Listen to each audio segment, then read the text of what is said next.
So I'm here at Stairways Programming, and I'm going to interview a young couple here. I'm calling you a young couple. You look like a young couple to me. At 55, you guys definitely fit the criteria of a young couple. And they're going to kind of give us a little insight on, how it is to live here and maybe a little bit about their story. My name's Jeremy Nicholas Williams. I'm 25 years old and come out here to Chico, California about a year ago with my girlfriend.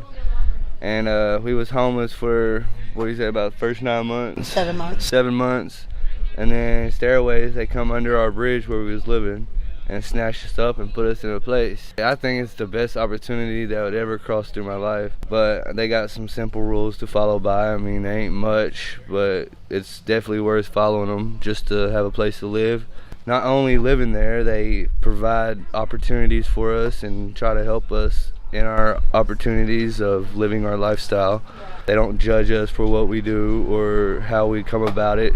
They just don't want nobody to lie to them, And I accept that, and I really, really appreciate Stairways for giving me a chance and opportunity of a lifestyle that I choose to live.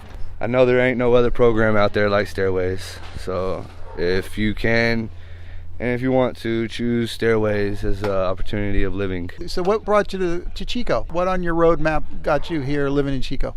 Well, truthfully, it's a couple law providing things. I got a couple charges out in Arkansas. They put me on probation, and then on top of that, my girlfriend asked me to come out here with her, so I came out here with her to try to help her with her kid's situation. You had connections with this wonderful young lady here in Chico. That's what brought you to Chico, is this wonderful young lady here. I love it. What's your name, ma'am? My name is Kristen Stopnick, and I'm 33 years old. And I came to Chico it'll be a year in March, for my 3 children who were adopted out. And I ran on probation and ran into Mike and Chef Dave in November and really fought to get in this program. And I really enjoy it. I've been clean and sober for almost 8 weeks, and I've been doing outreach with them. And I'm going to go back to school, and they make me want to stay clean and sober. You say you do outreach, you go out with the target team. Yeah. What's the experience with that? It's very eye-opening to see all the actual inside of it and what they actually do help. And it's also I've seen the good side of it, and then how people judge me and get mad because I'm indoors. But it's okay. It's still fulfilling to go out and give people coffee and tell them that there is people that actually do care about them. Big thing. Everyone wants to be cared about. If there was 30 seconds you could want anyone in the world to know one thing, what would that be? That I'm just very thankful to Mike and Chef Dave for actually taking the time to actually care about us and give us this opportunity. I'm very thankful for them. Yeah, I just want to thank Stairways and Mike and Dave and everybody that's worked with me to get my career started. Thanks, guys. It was awesome. Thank you. It was nice meeting you. Same here. Thanks, guys. Have a great day. So this is Guillermo Mash here for the March edition of the Without a Roof radio program. I'm really blessed to be here on site at the Stairways Programming, Chico, California. And I'm actually doing a pre-record with our music producer, Carrington Scott Forbes. Give it up for Carrington. Hey, everybody. And I also blessed to have Mike Madieros, the Executive Director, Program Manager here. Why don't you give us your title, Mike? Maybe I got one of those right. Executive Director, Stairways Programming. Awesome. We're really happy to have you guys on the program this month. And we're going to start off with just a standard question, Mike, to get us started. Is just tell us a bit about Stairways Program and how many people are you currently helping in this program? As of today, we house 64. We provide supportive services for right around 150. Can you please explain harm reduction for our listener and audience here on KZFR? Harm reduction, I don't know that it just has a simple explanation. It's more of a philosophy. So the way harm reduction works is we meet people where they're at. So we can't expect people that have substance use issues to just quit without dealing with why they use or some of the contributing factors. What harm reduction means, and the best way I can explain it, is let's say that you go out and you're a heavy drinker and you go out and you drink a whole bunch and then you drive home. So if harm reduction steps in and we get you to go out and you drink heavily but you don't drive home, we just reduce the amount of harm that you can cause to yourself and the community. Now through that process, if we can reduce the amount of alcohol you consume and we get to a point where you're no longer consuming alcohol, then we reached the same goal of abstinence of other programs, but we've done it in a more practical way, and it tends to be a more lasting way. So harm reduction is understanding the cycles of use and abuse and addressing them at the same time of addressing other issues in the person's life to get a more long-lasting result. So I'm going to actually ask a question to you, Carrington, because I know you didn't actually give us the listeners a little understanding of what you do here at Stairways, and maybe you could do that and answer this question as well. So you and I do outreach, and I know a lot of the clients clients, the people that live here. And it's just heartwarming to me to see how much better that they're doing. So maybe you can kind of give a pitch for harm reduction as it pertains to the duties you have here at Stairways Programming. Well, I'm the nighttime support staff here at Stairways Programming, and on my off time I do a lot of outreach to a lot of the homeless. Through the harm reduction method, I've watched so much progress being made in the community. I've seen many different individuals that had different life-controlling issues, and just because now that they've been given a chance that where they have a safe place to go home to, hot food to eat, and people that are actually willing to help them receive different services, take care of whatever they need to take care of. I'm watching so much progress made, and they're like step every day, just like everybody's a step closer towards completely just independent living.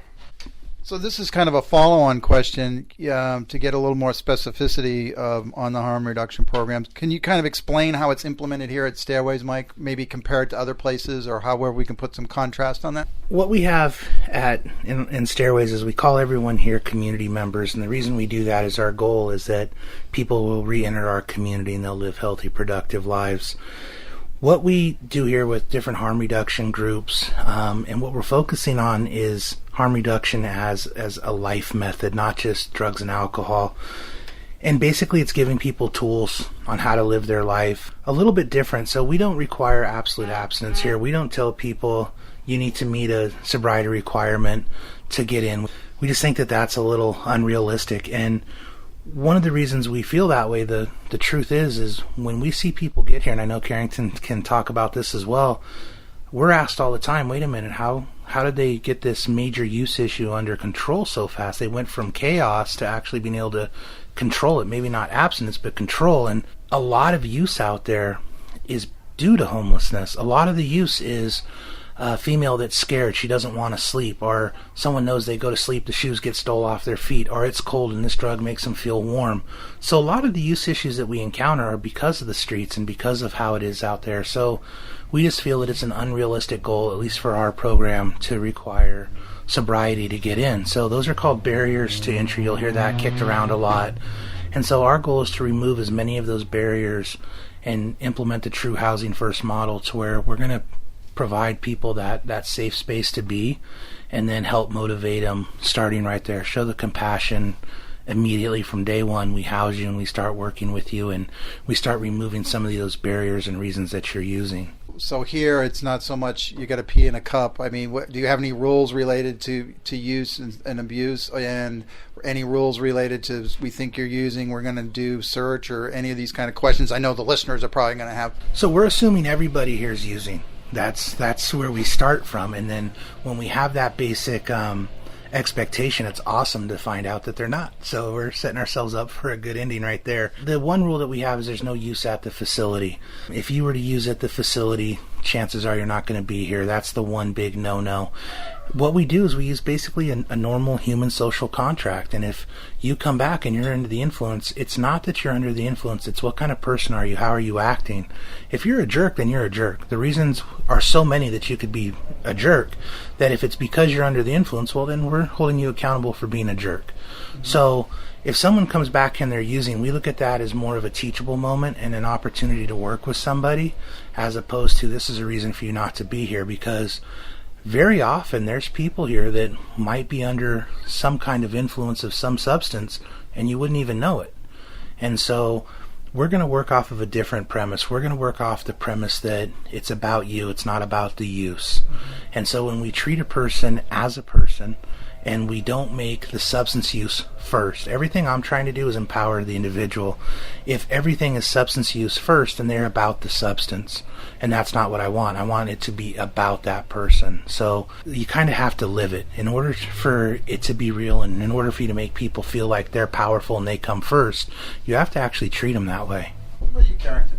On the streets, there are so many reasons why to use, and there are so many reasons, or there's very few reasons why not to use.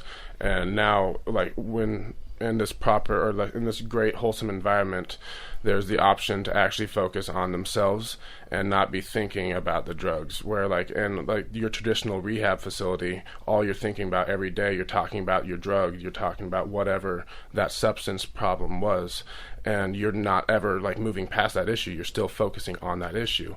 Where here we're focusing on ourselves. We're focusing on bettering your own life, your individual life, and through that you're bettering the community. You know, a perfect way to sum that up is, I'm a big giant fat kid and I love to eat, and if I am around here all day and my staff is talking about food all day, I'm going to get hungry, and all I'm going to think about all day is food and what I'm missing. My day, when I'm focused on other things at the end of the day and I'm like, oh wow, I haven't eaten today, that's the exact same principle. So we don't want to talk about drug use all day, every day, and all those kind of things. We want to focus on the positive, and we want to get people going in a positive to where when they start having positive gains, they see that the drug use was a negative. And when people come to their own conclusions, that's when it lasts. When it's not forced, when it's not court ordered, when it's them saying, hey, this really did hinder my life, this is a bad thing, and this is how I stay on the positive track. So that's kind of how we do it, and I think that's the most important thing that we all have to understand, is that people have all had different walks, and some of the trauma that we hear on the streets during outreach would absolutely break your heart. And when you hear some of this trauma, I walk away from people often and think, well, of course you're going to use. How could you not use with what you're going through? It's important to understand that we have to provide the services so that people can get away from that use issue. We can't just tell them, today you stop using, because you have to in order for us to care about you. And one of the things that bothers me to the core is when we choose what's okay and not okay for other people. So often we say, well, you're worthy of our help because you have a gambling addiction and you lost your home to gambling. But if we say that you lost your home to a drug addiction, now we, as a person, are putting our own beliefs on somebody else and saying you're less than. You're not as worthy as the person that had a gambling addiction because you have an alcohol or a drug use issue. And that's hard for me. It's hard when we in our lives condemn people or judge people in their lives because of the path that they've taken, because often it's not a series of choices. It's a series of just what's happened. And, you know, I would challenge anyone to come out and just listen to some of these stories. Some of these young women tell their stories during outreach and tell me how they don't use, how when you've been systematically raped for years and attacked and abused in every just terrible way you could imagine, how they don't use to go to sleep at night. So I think that we would all be really well served in this community with just a lot more compassion and understanding that there is a light at the end of the tunnel. We can do this, but we have to kind of stop being so judgmental, and we have to stop being so punitive and focus on the solutions and understand that it's not where this person is right now, it's where they can be that matters. For me, it's a lot of it's the look test too, Mike, because like I said, you know, not naming clients, I've 6 of the clients here that I know, and they look so much freaking better.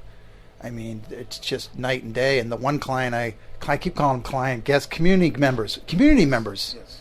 I mean, I love that term. I love that, community members. So the community members here, I can see some major differences. They look so much more healthier and happy. And the one community member that used to live here, I know I can talk about because he's always given me permission, is Guitar Clem. Before we started talking, Guitar Clem looks 10 years younger. Have you seen him recently? Mm-hmm. Oh my God, it's amazing. You know, one of the highlights here is we got to supply furniture for Clem's new house. Thank you to the Posse Foundation that gave us all that furniture to take over there. And true story, we had a bunch of guys lowering this big old couch, and as they were lowering it, Muddy jumped on it before it even hit the ground and started howling and laid down. And I don't know that I've seen that dog in another position since that got placed. So he was an amazing story right there. He was somebody that it just felt really good to help him. And, you know, he does look better, and it's neat to see because you kind of feel like you handed somebody a couple years back. People get caught up in this catchphrase results. For my work with chronic homeless human beings, any ruthless person actually, getting them into a safe space is enough of a result for me. I mean, what are your thoughts on that? I understand results. I understand the need to have some kind of provable data for funding and for other things. The problem is that when we get so caught up in data and results, we lose sight that we're still talking about people. A happy ending might not be that that person goes to their own apartment. It might be that they go back to their husband or their wife, and how do you track certain things? So I think that at a community level, and since I feel most of our issues should be community solved, it's an outcomes more than results that we're looking for. Explain to me that person's outcome.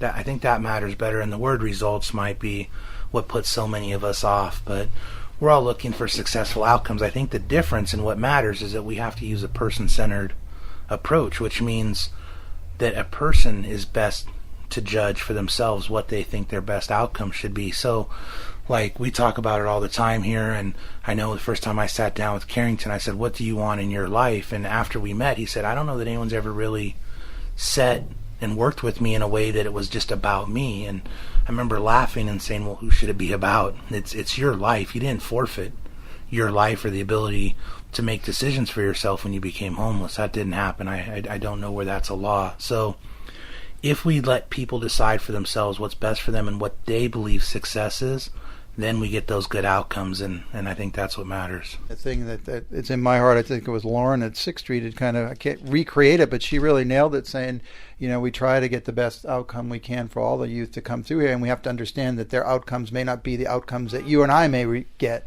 or we able to do based upon our privilege or our particular situation. Anything you would want to add to that, Carrington? When I hear results, I hear numbers or statistics, and that's a very inhuman way of thinking. And everybody that we help they are human beings that are just like us, and yesterday one of them may have been a doctor, providing for the family, very living a completely typical life, and then the next day, they're on the streets and being viewed as the trash of the earth. And it's really dealt by case. Everyone's an individual, and success really can't be measured in like the full group. I have also read more than one news article, Mike and Carrington, describing folks in Stairways as formerly homeless. Folks that are in the transitional community here at Stairways are still a subset of homeless, and maybe you guys can expand upon that and talk about the different programs here. I think a lot of people hear us talking, and if you come to some of our meetings, you'll hear formerly homeless. And here what we try to do is when we're talking to the community, the consumers here, we're using terminology in the past tense because we're trying to get them to look to tomorrow, not today.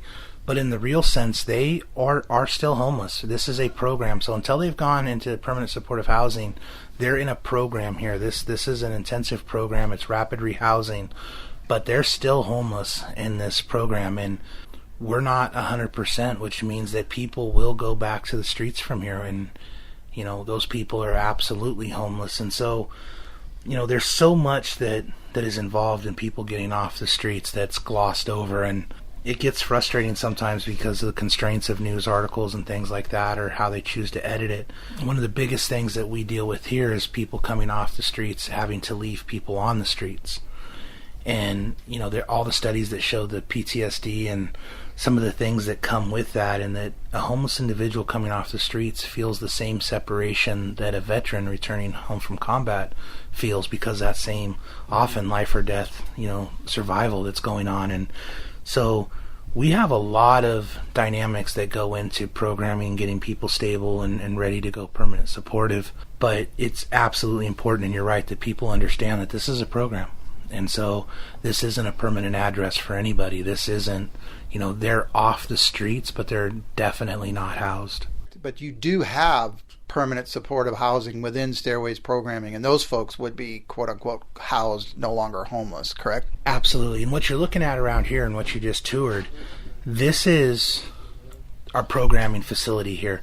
So we have 4 houses away from here where is our permanent supportive, where people go, and so you don't get the chaos, and it's a little piece of paradise. It's your own place. You're living with on your terms of life, and it's an amazing thing to see the way people live, and we see just great things. Our permanent supportive houses, they'll get together and have parties, and Christmas time they all got together, and it's a neat thing to see. But the truth is that you have to give people that barrier between a permanent house and coming off the streets. There has to be some kind of programming, otherwise the results are bad, and it's I believe irresponsible to do that. So yeah, we have 22 right now in permanent supportive housing, and then we have 60 housed at this facility, and probably in the next month we'll have about 8 more ready to go from here to permanent supportive housing. And we take our permanent supportive housing very, very serious, because it's an important thing to show that people can be supported and housed and permanent, and that they can function in our community and be fulfilling community members is really, really, really important, because I think it goes to hope. And I think the Chico community needs to understand that our homeless can become our neighbors, and you're never going to know they were formerly homeless. When looking at the term formerly homeless, you really have to look at the definition of homeless. And from organization to organization, there's a different definition. Some people or some organizations view homelessness as you're still in a house, like say if you're couch surfing and you're living at somebody else's house, but if that person decided to kick you out tomorrow and you would be on the streets, then you are technically still homeless. And with that definition, everybody here is still definitely homeless. I mean, they're not houseless. They're all housed up. They're off the streets, and they're on their way towards the next step, having a home. Yeah, no, I just think one of the big issues right now facing Chico is that we have to clarify some of our definitions and meanings. And I think there's a big, huge difference that the community is missing. Are you sheltered or are you housed? There's a definite disconnect there, and it matters. So often we're sheltering people, and then we think, great, problem solved, and that's not true at all. They're not housed, they're sheltered. And sheltering is something that is near and dear to Stairways. We plan on opening our harm reduction shelter, but the truth of that is that you're not housed.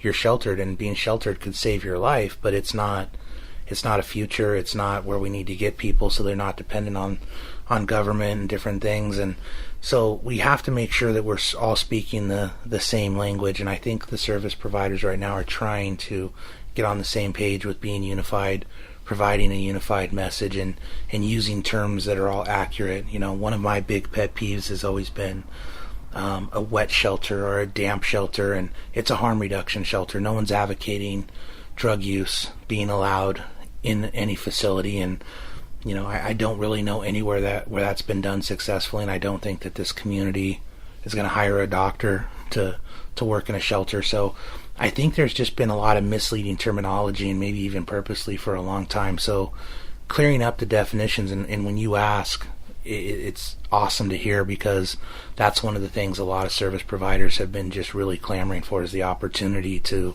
really, really say, no, this is what this means. This is what we're trying to do. A lot of it's cold, because to me, it's like we were talking, you toured me around, Mike, about the whole idea, we're talking about human beings. As an interviewer, it's very awkward, because a lot of times you walk into places, most places call people clients, and I've always hated that. Community members is just much more, not only much more humanistic, but it's much more accurate. We're going to shift a little bit of a focus here onto Stairways' involvement with the Chico Police Target Team. Perhaps starting, Mike, with what the Target Team is and how you guys are involved. The Target Team is the worst named idea in the history of law enforcement, and they'll tell you that. So they're not targeting anyone. So what the Target Team is it's specialized officers that can dedicate time to homeless issues. So they're not going to have to, their radio's not going to go off and they're going to have to run to a burglary. They're able to spend time, foot patrol and all those things, and actually get to know the situations, the people, and what's going on. Our involvement with them is, I had a conversation with the police chief quite a while ago now. It feels like forever. He came out, toured the facility, and he just said, together we can do some things. And we were on the same page, and I was taken by his community policing model and what he wanted to do. And I was skeptical. I've spent a whole lot of my life on the other side of the law, so I was studying him to see what his game was, and it was real. He really wanted this community policing model. And so what we came up with is that we would become partners. We're collaborative partners with the Chico PD and this Target Team, and that we go out and we start an outreach. And so we had already been doing outreach up until then, And so we do the outreach, and where it is now is Chico PD will call us, we'll come out to where they are, and we'll provide supportive services. So like in Clem's case, you had asked me repeatedly, what can you do for Clem? And I couldn't find him. And it's really embarrassing, but we literally couldn't find Clem because he had just moved like 50 feet. But the way we drove around this block and where we had parked, we never went to the other side of this building. And so one day Chico PD called and they said, hey, we're with Clem. And we went out and we swooped him up right then. And that's kind of how it's supposed to work, is that we provide services now, not tomorrow, not, hey, maybe if you can get over to this place, they'll talk to you tomorrow. It's right now. What can we do right now? Let's assess you.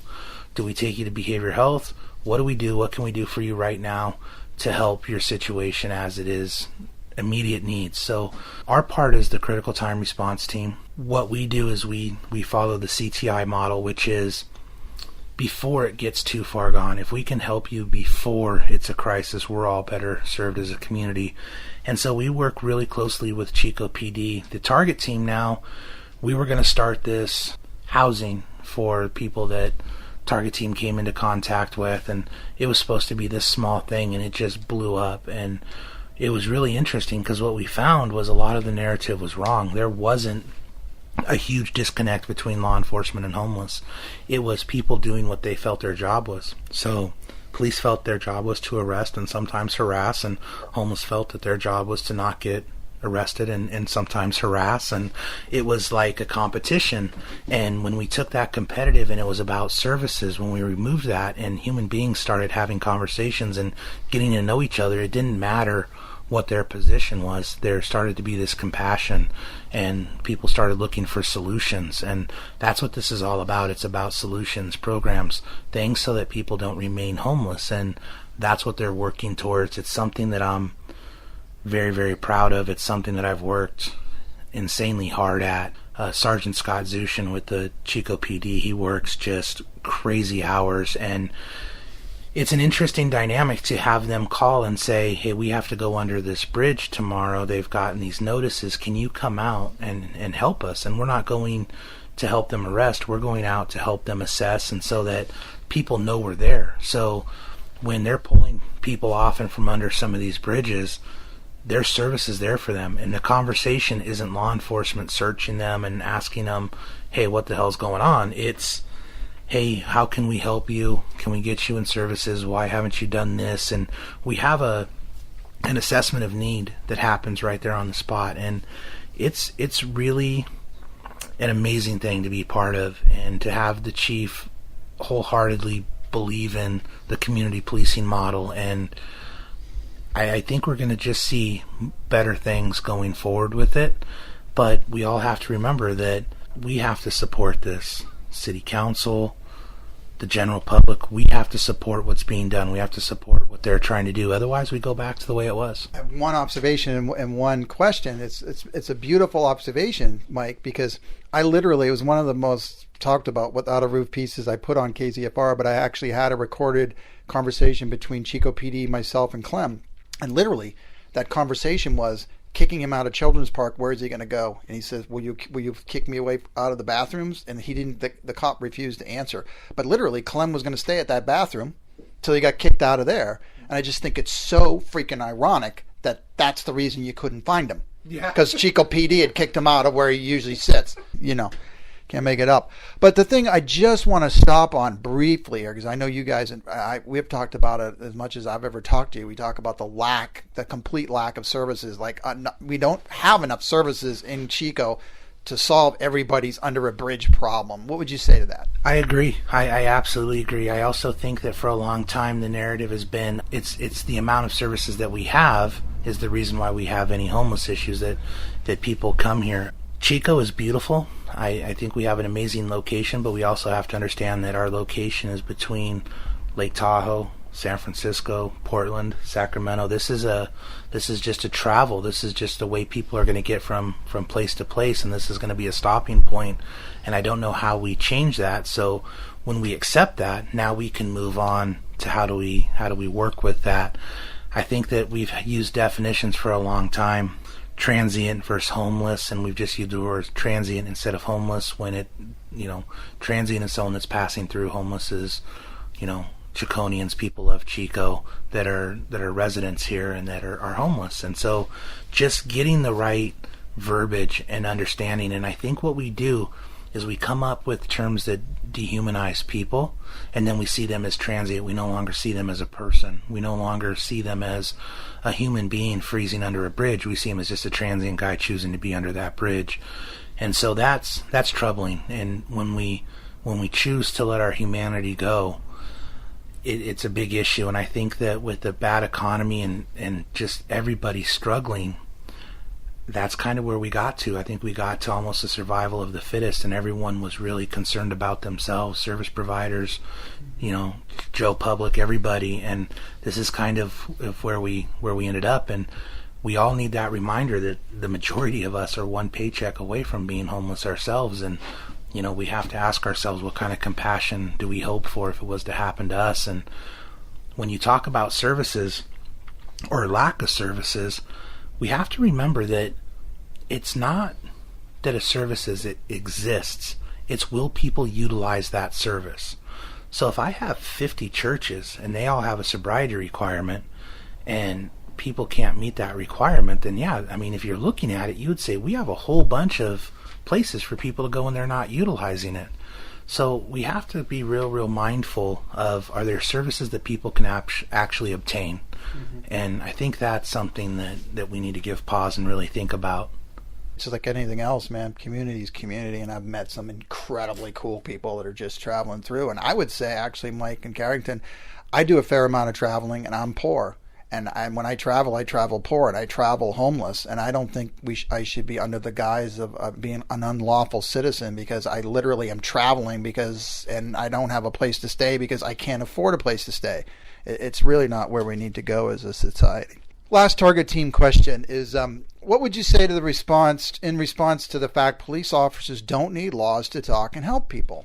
I would say fantastic. They don't need a law to help. They don't need a lot of ordinances. They don't need a lot of things that we have. I think what happens is we have to stop looking at the police for what they're doing and look at ourselves as a community. This community has told the police what they expect, and now that the community's kind of changing its views, now we're willing to support, harm reduction facilities, housing first. We're willing to be excited about the community policing model. But I think it's the community. I think it's a lot of people that have wanted something done with this damn homeless problem. And the amount of messages that I get, or the amount of time I read, just people, oh, I'm sick of it. I can't do this and I can't do that. And people are angry about this problem. And honestly, often it's just real petty things that they're angry about. And I'm wondering why that person can't think about the human being that's forced to do what's making them upset. And I think it was so many people weren't compassionate and weren't looking at the causes of what was going on, and just constantly bombarding the city council and police with expectations, do something, and that do something answer at the time was to arrest, was to cite, was probably the exact wrong thing to do. But I think it's what the people wanted, or at least, the people that were being heard wanted. And now that's kind of changing, and now the good thing that's come out of that is we know it doesn't work. We just know it doesn't work, so now we have to look at things that work, being part of solutions. And solutions are services, and it is services that are actually going to result in good outcomes for the individual. And I think police now are starting to talk to people. They're starting to ask the important questions. And it's not so much where did you come from, it's how did you get here. Actually, that brings up a quote I don't have on my little 3x5 card, because I've made this statement from the knowledge and witness that I've bared, but you've been under the bridges much longer and much harder than I have, it would appear. But I've made the comment, as an advocate, Mike and Carrington, I would rather take the pay that it would cost to hire a cop to quote unquote solve homelessness and hire 2 social workers that can go under those bridges. What would you say to that? Social workers versus policing? I would say they're the same person. Under the community policing model, I think the police hiring the police, right, and supplying the training.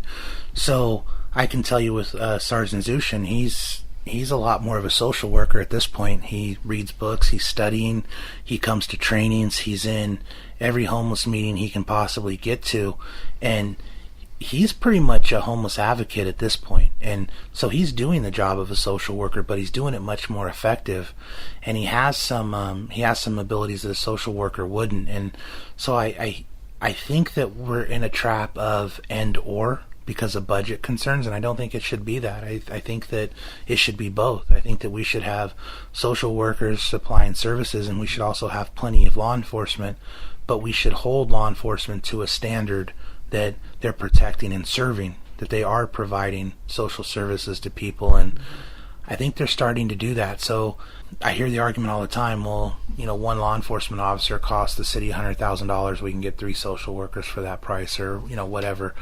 And I don't think that that's a fair assessment of it. I think that what we should be focused on is making sure that our law enforcement are doing their job and that they're doing it to a standard that the community expects them to. And I think that comes from the city of Chico saying we expect our law enforcement to help first, and only when they've exhausted help and resources does it lead to an arrest. And I think that the tragedy here is that we've asked law enforcement to enforce things that aren't ethically enforceable. And what I mean by that is when we tell people they can't do something but we don't give an alternative, I don't know how we live with ourselves, how we sleep at night. So it's really hard for me to be in a situation where I'm trying to hold people accountable but they have no options. And I always come back to, if my daughters are at home starving to death, am I going to go into the groceries and steal food for them? And the answer is yes, I would. So if there was no other way for me to feed my family, am I wrong for feeding them the only way I could? And so if there's no place for you to be except outdoors, is it wrong for you to be outdoors? So I think what I'm getting at here is we have to supply the solutions, and we have to expect that our service providers are actually giving those solutions, and that we're implementing solutions, and that we're giving alternatives to breaking these ordinances or laws. And once we do that, I think that we'll see that law enforcement won't be eager to arrest. They'll be out there and, hey, have you looked into this shelter or that shelter? Because there isn't barriers. And if somebody's traveling through and they're not breaking any laws, it can be, hey, you're fine to be here, but there is this shelter, it's going to get this cold tonight. And hold people accountable when they break a law, when they choose to, not when they have to. And I think that that's a really big thing, is that when we're talking about laws being broken, it's important that we judge people as having broken a law, not just a homeless person that broke a law, but that's a person that broke a law, and take the homeless away from it. And now we can kind of look at it in a fair context, because I get really, really tired of reading homeless man did this, and then the crime has nothing to do with homelessness, because you don't see housed man did this, right? And so I think it's almost a scare tactic that we put out there, and I just don't think that's right. I personally, as an interviewer, don't think is right, Mike, is the city now for at least a couple of years has their priorities. Safety is their number one priority. The rest of the priorities don't matter to me, and the fact that health is completely absent from that list of priorities. The health of the community is not on city councils, city managers, city employees' desks. It's not on their list of priorities. So you get stuck trying to treat health issues as safety issues, because safety issues sounds like we need more cops. And if you've sat through enough of these meetings, Mike, in Carrington, there appears to be a real clear agenda to try to hire as many cops as we can, because that's what's going to make Chico great again. I don't know if that's more of a statement or any comment on that, but it upsets me. There are some things that we have to be concerned about, and where law enforcement's really going to help. And, you can go under the bridges right now and see $1,000 bikes that are just missing a seat. And we see that everywhere we go. And what I've been kind of letting people know is that stolen bikes are losing their value. And when that happens, when bike parts aren't really worth a whole lot, well, people still are going to get their fix, so what's next? And so we're going to see a rise in break-ins and some petty crimes and things like that. And so law enforcement's absolutely vital to the protection of the city. What we have to do, I feel, is that we have to look at situations as what they are, cause and effect. And I think that as we solve some of the homeless issues, then we don't have those issues anymore, and then we won't need 1,000 police officers, and so it's a cost effectiveness. But more importantly, we just have to hold people accountable. We have to hold law enforcement accountable. We have to hold homeless accountable. We have to hold service providers, city council. We have to hold everyone accountable for what they're supposed to be doing. And if we do that, I think that a lot of things will come out in the wash, and we'll really get to have a fair assessment of what's going on. I feel, just to make sure I don't forget my point, is, Mike, if all you say as a community you're going to focus on safety, it helps to divide you. You look at that person more of the fact he's drinking in public, so therefore it's a safety, you get pungent on that person instead of having any ability to look at the health of the community. So I mean, that's really where I was kind of going with that. I think there needs to be more of a balance, because as somebody that's 55, I'm so used to hearing health and safety, health and safety. How the hell can you detach health and safety from priorities for the city? So I stopped about two and a half years ago. I stopped reading the newspaper. I stopped looking at the city's priorities, and I have tunnel vision. I look at homeless, I look at behavioral health issues, and my specialty is co-occurring disorders, and that's what I focus on, because I was all over the place with it, because I was like, wait, why are you doing this? Why are you doing this? Don't you see this affects this? And I was spinning my wheels, and I almost felt like it was purposeful, like I was supposed to be at a magic show and look over here while I do this over there, and I just couldn't get anywhere with it. And so I don't pay attention to anything outside of my scope of practice anymore, because I just can't. I just can't do it, and I guess I'm too easily distracted. And I'm not saying that that's a good way to be, but I could not tell you what's going on with any city issue that isn't in my lane, because I just don't. 100-hour work weeks, I don't have time, but I just don't have the capacity to even pay attention. So when you're talking about, well, this issue's over here and this issue's here and how they separated them, I don't even realize they separated them, because I only pay attention to this, and it's too bad. It really is. And so I get blindsided all the time when someone says, hey, did you hear about this thing that city council's doing? And I'm like, no, because they attached it to something that is irrelevant, but it clearly is relevant. I don't get it, and I almost feel that sometimes that's purposeful. Mike, I really appreciate what you've done, because I've done the same thing. I used to do all sorts of advocacy, housing people, doing this and that, and by the end of last year, I thought, wait a minute, I can't keep doing everything. I'm burning out. I'm not as effective as I could be, so I've decided to focus on journalism and get the word out there. Sure. And I think that really is a message that needs to resonate, is people need to focus and make sure you can get some results. Any closing thoughts or comments? I'll start with you, Carrington. I just have one comment on the earlier topic of the target team. There's two big things that I've really noticed since since they've been around.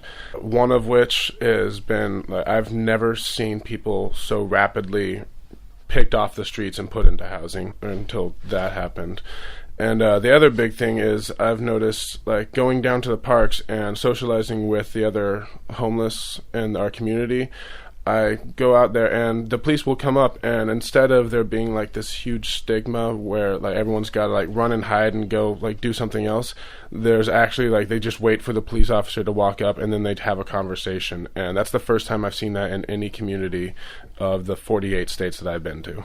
I think what I would caution is that Chico right now is at a very important moment. We have to support the service providers that are here doing the work, but we also have to know that this can go either direction.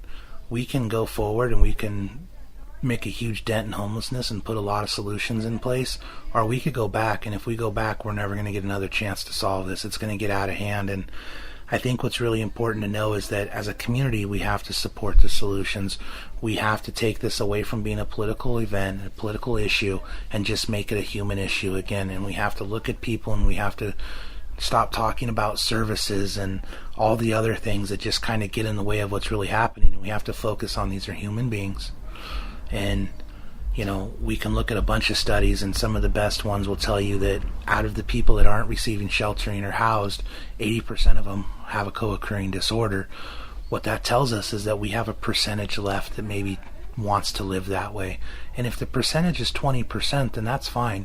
But 80% of people are going underserved, and they're living that way because they have to. And so that's where services are needed, and we have to support the solution so that people that want a roof, people that want a better life, have that opportunity at that. We need to stop judging how somebody became homeless and start trying to figure out how we keep them from becoming homeless again.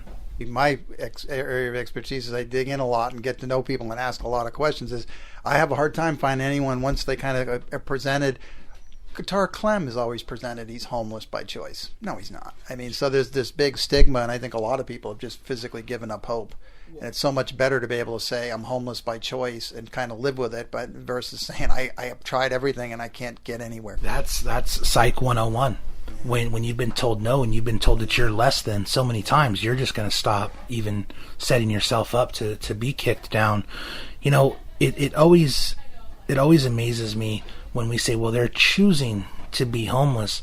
In Clem's case, well, he's choosing maybe to not conform to what you're saying he should do. And so if somebody doesn't want the services that you're offering, maybe there's something wrong with your services, not necessarily that person's lack of using them. And we need to look at that. I have to just say it one more time. I love that whole community member, because it really starts as considering everyone as a community member, which they are. And I love that term. I love it. All right, guys. Nice to have you on the Without a Roof March program. Thanks again, Carrington. Yep, it's great being here. Thank you, and thank you for being an advocate for the homeless community.